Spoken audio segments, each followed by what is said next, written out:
yàlla na borom bi subhanahu wa taala yërëm ñu ñun ñëpp att ñu ci yërmandeem. yal na yàlla yërëm ñu suñu mbokk yi gaañu yal na yàlla yërëm leen xare leen aljanna firdaws amin ya rab.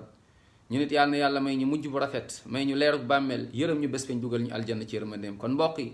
lépp loo xam ne day tax yàlla yërëm la taxaw ci mooy jaamu yàlla te doo ko bokkaale dara ak kenn wóolu ko yaakaar ko lépp nga daal di koy wéeg ci borom bi subhanahu wa taala nga xam ne yàlla borom la du morom.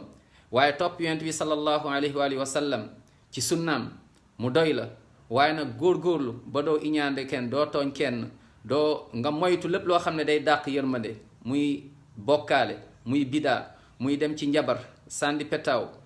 gisaane seetlu yooyu yëpp nga xam ne day tax yërmande yàlla da lay sori nañ ko moytu ndax soo ko amul rek doo dugg aljanna.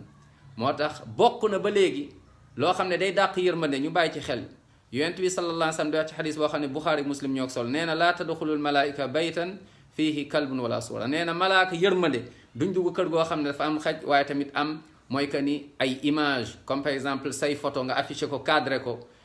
teg ko ci salon bi wala ci sa biir néeg noonu en tout cas foofu mu nekk malaaka yërmande du fa dugg. malakul mawt moom dina dugg